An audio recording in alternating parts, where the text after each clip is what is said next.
Good morning class. I am your assistant teacher of class 6th.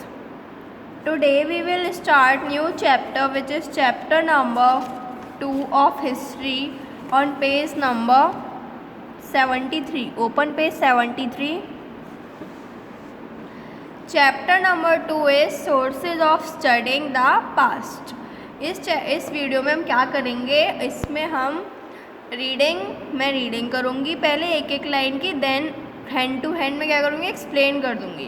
तो आपका chapter name क्या है, sources of studying the past. मतलब वो सोर्सेज, मतलब जो वो चीज़ें जो हमें मिली हैं जिससे हमें पता चलता है कि पास्ट में कैसा क्या हुआ था। तो हम यही पढ़ेंगे किसमें, इस चैप्टर में। So let's start the reading plus explanation. The story of human kinds past is called history. किसी भी इंसान की स्टोरी, उसके पास्ट की स्टोरी क्या कहलाते हैं, उसे हिस्ट्री कहते हैं। History tells us about various developments which have taken place in the human society in different periods. History हमें क्या बताती है, हमें बहुत सारे डेवलपमेंट्स के बारे में बताती है जो कब हुए थे, ह्यूमन सोसाइटी में हुए थे अलग अलग पीरियड्स में। To understand our present, it is very important to understand our past. अपने प्रेजेंट को जानने के लिए हमें बहुत ज़रूरी है कि हम सबसे पहले अपने पास्ट को जानें। The understanding of history depends on two things. जो हिस्ट्री है वो दो चीज़ों पर डिपेंड करती है, which is first careful and critical use of source material. अगर हम उसे केयरफुली और क्रिटिकल मतलब सीरियसली अगर हम जो हमें सोर्स मिला है उससे हम देखें, and rational analysis of the passed by the historians, और जो हिस्टोरियंस ने पुराने समय में जो पास्ट में लिखा है उसे हम देखें। Historical events have causes which should be carefully examined. Historical जो इवेंट्स हैं, मतलब इस पीरियड में ये किंग बने, इस पीरियड में ये किंग बने, ये बहुत केयरफुली हमें देखना चाहिए जिससे भी कोई गलती ना हो। Above all, even the past must be subjected to a critical analysis. तो ये क्या था, ये था अभी इंट्रोडक्शन। अब वन बाय वन हम हेडिंग के थ्रू इसमें चैप्टर को करेंगे, रीड और explain. Now source of knowing the past. अब वो सोर्सेस क्या थे जिससे हमें पास्ट के बारे में, मतलब जो निकल चुका है भूतकाल के बारे में हमें पता चला। तो first is archaeologist. They dig into the ground to find the remains of the past. Archaeologist जो थे वो उन्होंने क्या किया, आर्कियोलॉजिस्ट, जैसे अगर हम आर्कियोलॉजी पढ़ लेते हैं तो हम क्या बन जाते हैं, आर्कियोलॉजिस्ट। आर्कियोलॉजी मतलब पास्ट के बारे में ये सब। तो उन्होंने क्या किया, आर्कियोलॉजिस्ट के ने जो हमारी ग्राउंड होता है, जो हमारा लैंड होता है उसको डिग किया। डिग मतलब खोदा, और उसमें उन्हें काफ़ी पास्ट की चीज़ें मिली, जैसे कहते हैं ना खजाना। ना उन्हें खजाना नहीं मिला, लेकिन उन्हें कुछ चीज़ें मिली जो क्या बताती हैं, पास्ट के बारे में बताती हैं, वो सोर्सेज मिले उन्हें। He carefully study them and draw conclusions about the past. उन्होंने सही से ध्यान से उन्हें देखा, स्टडी किया, और अपने दिमाग में उन्हें उस क्लूज़ के थ्रू अपने दिमाग में ये रख लिया कि अच्छा ऐसे ऐसे पास्ट में हुआ होगा, क्योंकि हमें कोई बताने तो जा नहीं रहा कि क्या हुआ था, कोई ज़िंदा है नहीं अब। तो हमें किससे पता चला है पास्ट के बारे में, ये जो सोर्सेज हमें मिली है। Now archaeological sites. अब इस साइट्स, ये आर्कियोलॉजिकल साइट्स क्या होती है, sites from where historical remains are obtained are called archaeological sites. Archaeological sites वो होती हैं, वो जगह, साइट मतलब जगह, वो जगह जहाँ पे हिस्टोरिकल मतलब जो हिस्ट्री की चीज़ें थी वो छूटी गई हैं और जो ज़मीन में दफनी हुई हैं उन्हें हम क्या कहते हैं, archaeological sites.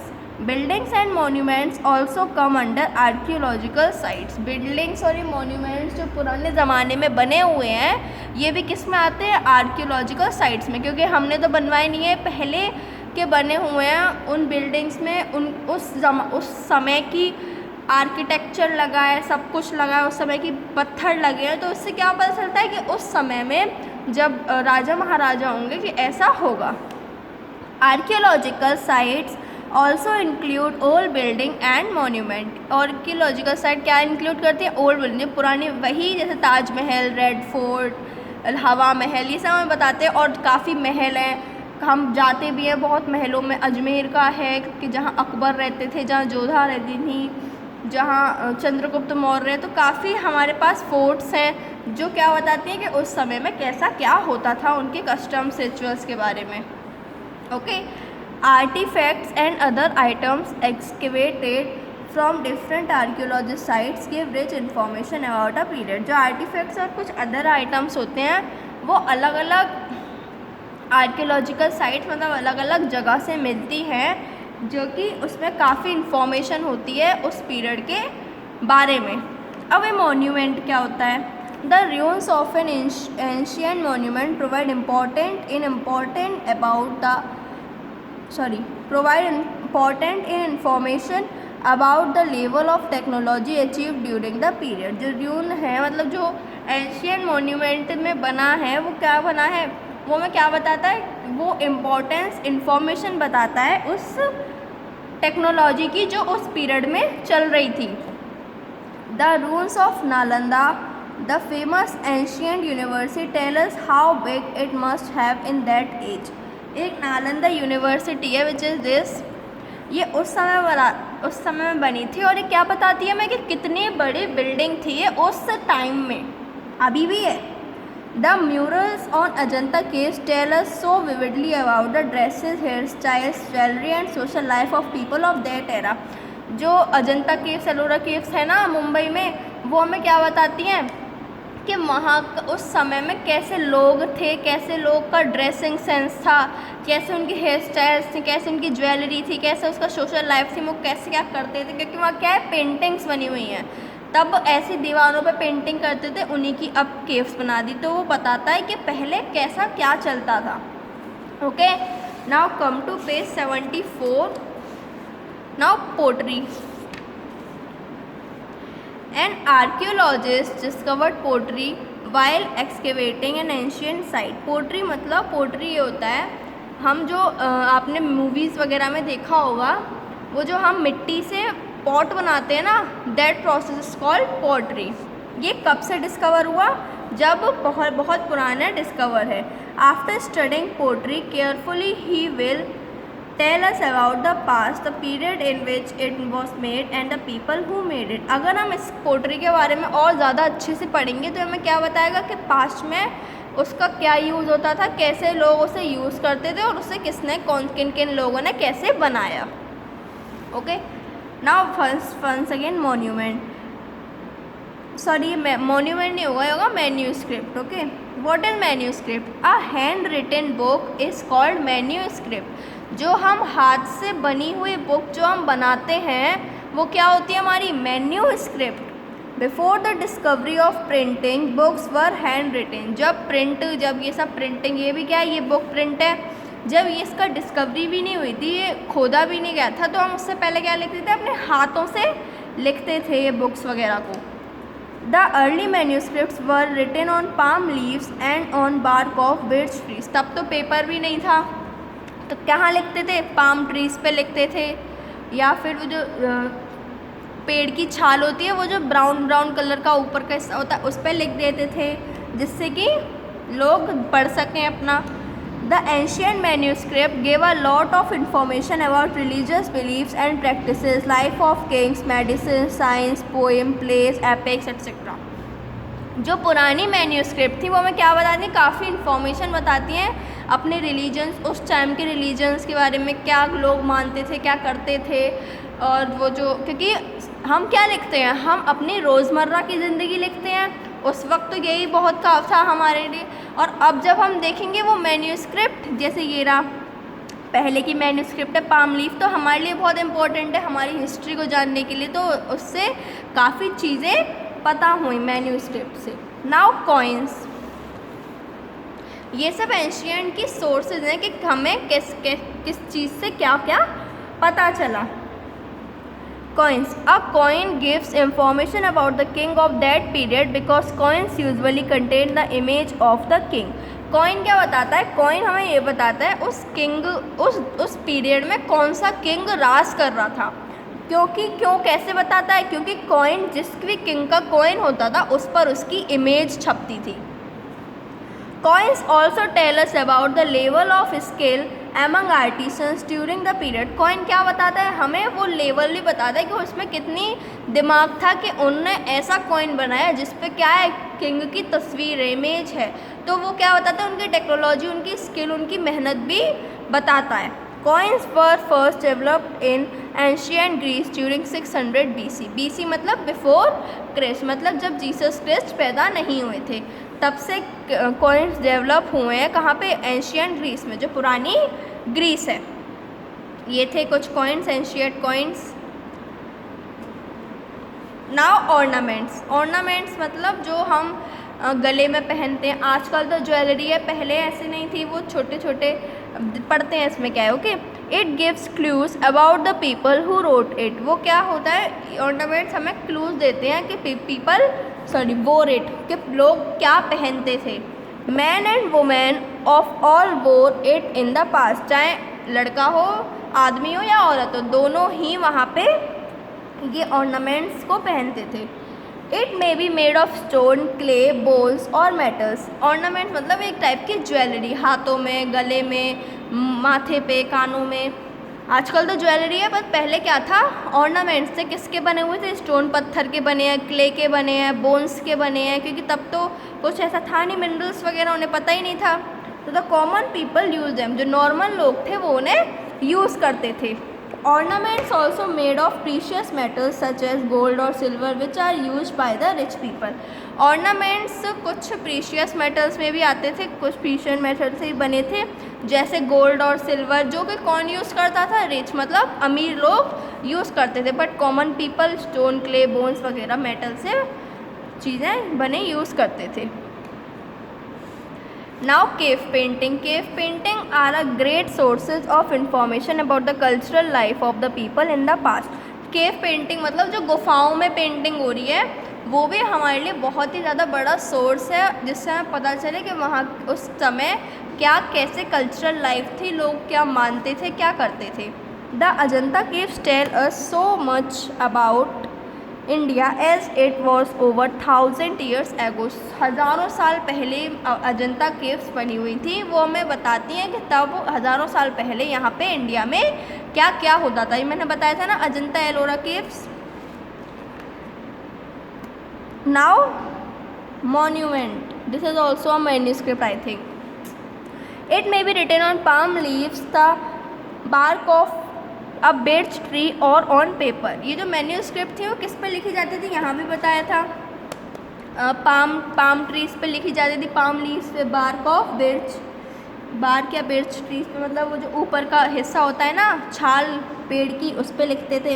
It contains a lot of information. ये हमारे लिए बहुत ज़्यादा इन्फॉर्मेशन कंटेन करते हैं, तो हमें यहाँ वहाँ से बहुत सारी इन्फॉर्मेशन मिली है। By reading it carefully historians have been able to find many mysteries of the past. लेकिन जब हिस्टोरियंस ने बहुत ही ज़्यादा अच्छे से पढ़ा उसे, तो उन्हें काफ़ी चीज़ें मिली। जैसे पहला है inscriptions. What are inscriptions? The text written on stone slabs is called inscription. वो टेक्स्ट, वो लिखाई जो किस पे? स्टोन, पत्थर वगैरह पे है, उसे हम क्या कहते हैं? Inscription. N inscription on stone code survive longer than a manuscript. अगर हम स्टोन पे लिखेंगे तो वो ज़्यादा अच्छा रहेगा मैन्यूस्क्रिप्ट पे लिखने से। मैन्यूस्क्रिप्ट हम किस पे लिखते हैं? पाम ट्री, पाम लीव्स पे और बार्क और बिर्च ऑफ ट्री। लेकिन जो अगर हम स्टोन पे लिखेंगे तो वो ज़्यादा बेटर है मैन्यूस्क्रिप्ट से। Most of the inscription contain some order और अनाउंसमेंट बाय अ किंग। जो मोस्टली इंस्क्रिप्शंस हैं वो क्या बताते हैं? जो ऑर्डर्स और अनाउंसमेंट किंग के द्वारा उस ज़माने में हुए। Such announcements were written in inscription so that a large number of people could read them. बहुत सारे इंस्क्रिप्शन, बहुत सारे पत्थर मिले हैं ऐसे जिसपे इंफॉर्मेशन लिखी हुई है किंग वगैरह के बारे में, जिससे लोग, बहुत सारे लोगों को पता चल सकता है कि उस ज़माने में क्या होता था। Some inscriptions contain good deeds by people. और कुछ इंस्क्रिप्शंस ऐसे हैं जो हमें बताते हैं कि जो लोग थे उस ज़माने में उन्होंने क्या अच्छे अच्छे काम किए, specially by kings and merchants. ज़्यादातर किसके बारे में बताते हैं? किंग्स और मर्चेंट्स, जो पीजेंट्स वगैरह थे उनके। The inscriptions and manuscript from ancient period were usually written in Sanskrit और प्राकृत और तमिल। जो पहले के इंस्क्रिप्शंस और मैन्यूस्क्रिप्ट थे वो वहाँ तब संस्कृत या फिर तमिल या फिर प्राकृत लैंग्वेज चलती थी, इन्हीं में वो लिखे हुए हैं। ना लिमिटेड एविडेंस, मतलब सिर्फ लिमिटेड हैं जो प्रूफ्स हैं। Various archaeological sources have provided us the clues which help to construct the history of our land and the rulers in the past period. काफ़ी हमें जो आर्कियोलॉजिकल सोर्सेज मिले हैं उससे हमें पता चलता है, वो हमें क्या बताते हैं, क्लूज बताते हैं कि पहले हिस्ट्री कैसे बनी, अपनी हिस्ट्री में लैंड कैसे बनी, क्या रूलर्स कैसे रूल करते थे अपने किंगडम पे पास्ट पीरियड में। ठीक है, the sources of information which indicate whether anything is true और false are known as evidence. वो सोर्सेज जो हमें बताते हैं कि ये जो चीज़ है ये सही है या गलत है, उसे हम क्या कहते हैं, evidence. It is not possible the evidence may include information about various groups of men like farmers and hunters। ये ज़रूरी नहीं है कि हर एविडेंस में क्या हो कि हर चीज़ की इंफॉर्मेशन हो, जैसे फार्मर और हंटर के बारे में। This is possible that these events may include the court life of kings and their queens but may not provide information of their privacy. ये जो एविडेंस है ये बताते हैं कि कैसे किंग्स रहते थे, कैसे क्वींस रहती थी, लेकिन उनकी प्राइवेट चीज़ें, जैसे कुछ पर्सनल चीज़ें होती हैं, कुछ प्राइवेट चीज़ें होती हैं, वो ये एविडेंसेस हमें नहीं बताते, सिर्फ एक आइडिया देते हैं कि पहले ज़माने में ऐसा होता होगा। जस्ट अपार्ट फ्रॉम इट, इसके अलावा अगर हम देखें the lives of kings and queens और craftsman, we see such evidences may not shine about the remote Andaman island on the lives of people who lived in cities. ये सारे जो evidence हैं ये प्रॉपरली हमें किसी क्वीन या किसी किंग के बारे में नहीं बताते हैं। Such people of Andaman and Nicobar island still depend on hunting and fishing while those who live in cities depend on different food supplies. जो लोग अंडमान और निकोबार आइलैंड में रहते हैं वो किस पे डिपेंड होते हैं, वो होते हैं हंटिंग और फिशिंग, शिकार करने पे और फिशिंग करने पे। और जो सिटीज़ में लोग रहते हैं वो पूरा फूड पे डिपेंड होते हैं, मतलब क्रॉप पे। देयरफॉर द आर्कियोलॉजिस्ट एविडेंस में not point out such difference of part lives because of limited और स्केंटी एविडेंस। तो इसीलिए जो आर्कियोलॉजिकल पुराने जो एविडेंस मतलब हम नॉर्मल भाषा में से कह सकते हैं प्रूफ, जो हमें प्रूफ्स मिले हैं वो सीधे यही पॉइंट आउट नहीं करते कि उस समय में सिर्फ यही हो रहा होगा, हम सिर्फ क्या लगाते हैं, अंदाज़ा लगाते हैं। ठीक है, ये मेजर सोर्सेज, आपको ये टेबल देखनी है। Now you have to read these wrap up exercise.